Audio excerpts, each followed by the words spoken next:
Hello everyone, and welcome to News Bites, where I keep all of you up to date on all of the Good Omens related news, big and small. And this week we have some pretty big news. It looks like we know when the filming of Good Omens Season 3 is likely to begin. Let me explain. This last Sunday, April 15th, was the Screen Actors Guild Awards. Deadline has been doing an ongoing series that looks into how screenwriters have been impacted since the end of the SAG-AFTRA strike. Small spoiler alert, it has not been great news. Fewer scripted shows are being contracted, and many writers remain out of work. However, people in the industry remain positive about the future. Deadline reporters interviewed a number of writers this last Sunday, including Tony Gilroy, writer for both the 2016 blockbuster Rogue One and the recent Disney Plus series Andor, and also John Hoffman, writer for the critically acclaimed comedy series Only Murders in the Building, and Neil Gaiman, writer on award-winning series Lucifer and Good Omens. When asked if he felt optimistic about the future of the industry, Neil replied that he remembers back in 2019 thinking that it was sort of a gold rush and wondering how long it would be sustainable.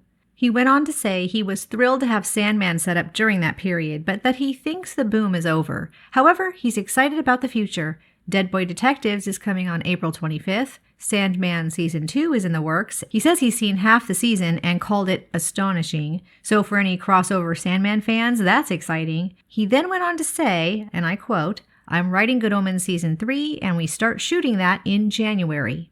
So there you have it, folks. If Neil is right, and as showrunner, producer, and writer, I'm sure he is, filming is scheduled to start in January of 2025. I know that's a bit of a disappointment. It's a long time to wait just for filming to even begin, more than a year from the official greenlight. Many were hoping filming might begin this summer or fall, but it looks like that's off the table. Neil is still working on the scripts, and David might be returning for a rerun of Macbeth this fall.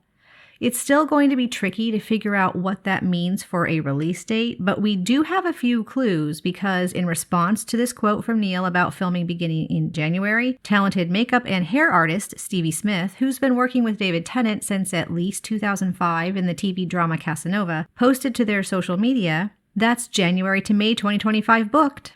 I'm not sure that's official, but since the first season took 7 months to film and the second closer to 4 months, 5 months seems like a really reasonable assumption. With a year-ish in post-production, we're looking at late spring 2026 at the earliest, but more likely sometime in the summer of 2026 for release. That's 3 years from the Season 2 release date.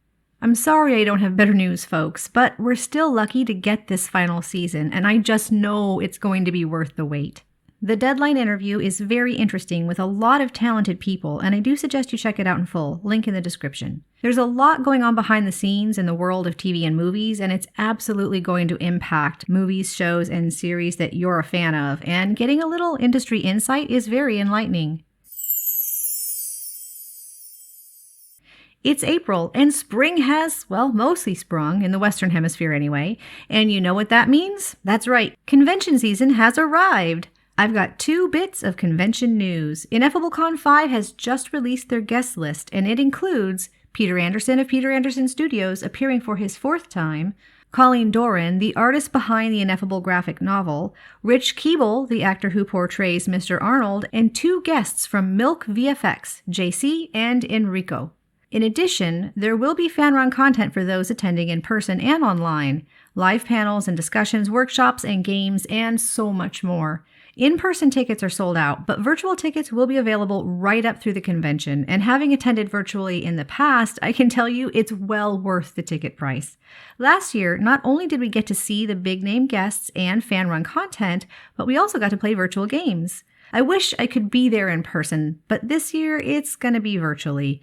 Next year, perhaps. It's a goal. At any rate, my friends and I will be submitting 2 pre-recorded panel discussions, and we'll be there in the chat when they premiere. We've put a lot of effort into them, and you'll only be able to see them at the con. Our first panel is a really fun discussion on many of the clues in both seasons and theories about Season 3. And in the second one, we go deep on the theme of loneliness in Good Omens and how it relates to modern audiences. Do you have some ideas for fan content for IneffableCon 5? Check out the link in the description. Would you like to be involved in the convention but don't have the time to make your own fan content? Well, we're also working on a documentary on the awesome experience of being a Good Omens fan, and we really want to feature as many of you as possible. Tune in next week for details on how you can participate. In other convention news, David Tennant will be at Proud NerdCon, Angels, Demons, and Doctors on Sunday, May 5th in Goch, Germany. Tickets are still available, and I've also put the link in the description, so if you're nearby, check that out. That's it for News Bites today. I do have some deep dives in the works. I really want to talk about where God might be in Season 2, and later, why the laws of physics are actually quite important in Good Omens, and what they might mean for Season 3. I must thank my favorite newshound, Joe Madge, as well as my other friends by the Bentley, Kamapuri, Emily, and Madman D for everything they do. I do have a Patreon with a monthly patron live chat, twice monthly rewatch notes that include Easter eggs, behind-the-scenes notes, and potential clues. And I do have more planned for Patreon soon. My patrons really are wonderful because they make these videos possible.